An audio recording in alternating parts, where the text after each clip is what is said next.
on my DirecTV because I had it on the country. They took it off. CMT country blew it up. music station. Yeah. CMT didn't do. Now you got to go to GAC, and I'm not sure it's on Direct. That was one of the big stinks, was whether or not it was on GAC. I used to yet. watch It'll it get like there almost eventually. every Saturday night. Yeah. I It'll be it. back. A lot of people are pissed off about that. All 2 shots, all close-ups, please. They're coming to get us.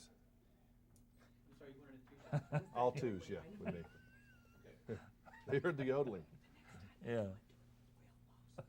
Okay. He can yodel loud. There's no one there. Yodelay, yodelay, yodelay. All right, here we go. Okay, we're rolling. All right. How do you think that phone call went when they called Roseanne and said, hey, man, we thought of the biggest cow in the world and you're going to be it? How do you make that call?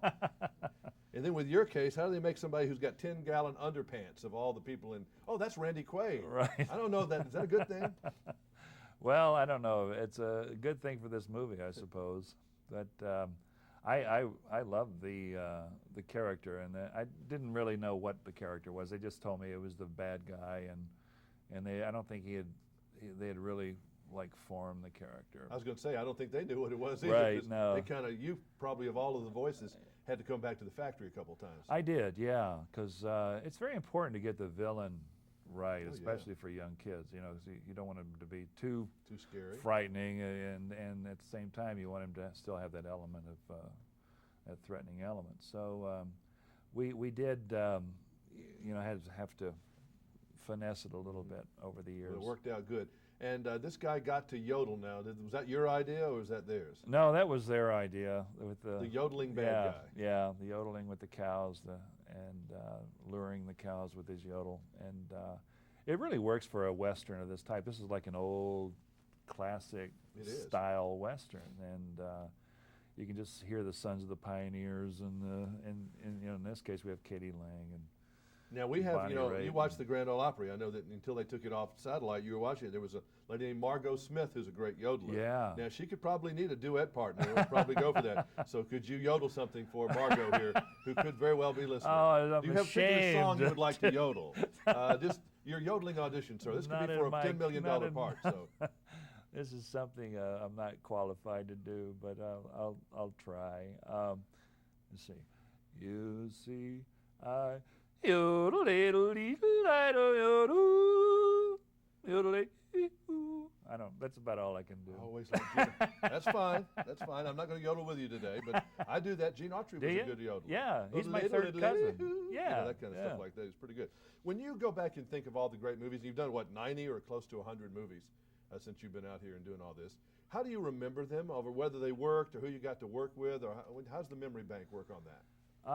Usually just locations. I mean, I can't remember lines very well, but from past movies. But you remember like scenes or people you've worked with. Like Last Detail, of all the movies you've done so many, I want to buy that one because I haven't seen it yet on DVD. I don't know if it's even there. But that's a cool movie that I don't think a lot of people know about, you know, these days. Yeah. Was that one for you that was particularly interesting? Yeah, well, absolutely. It was. That's one I vividly remember, actually, because I was so involved in the whole film, and you know, working with Nicholson at that time I was just. You were a newcomer. Yeah, I was. I was a newcomer. I was having a good time. Well, Jack hadn't been around that long, even in those days, too. Right. He was still finding himself. Yeah, yeah. So that must have been a new experience. Yeah. I guess you get recognized, I bet, more than anything else for the vacation stuff, don't you? I get a lot of that, yeah. That and Independence Day. Mm-hmm. Yeah. Yeah, he was crazy, but the vacation guys kept coming back, and he was so over the top. Right. You know, even Vacation in Vegas, I think, was the one that he was even totally insane. You know, going after Wayne Newton and all that stuff.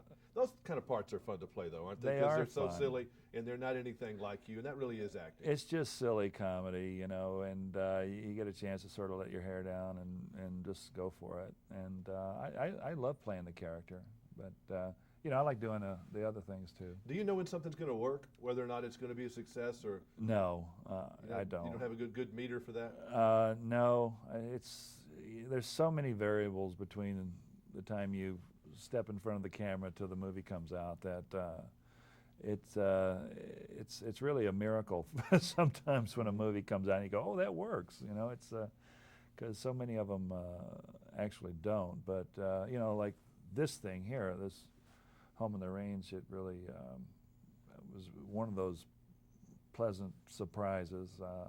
It's a wonderful movie. Well, these things last forever, so you're stuck with it. They got a These long things shelf still- life. They're still going to be played 100 years from now, so you better like this one. Thank you very much. Thank you. All right. All right. Yeah, these things, they're still.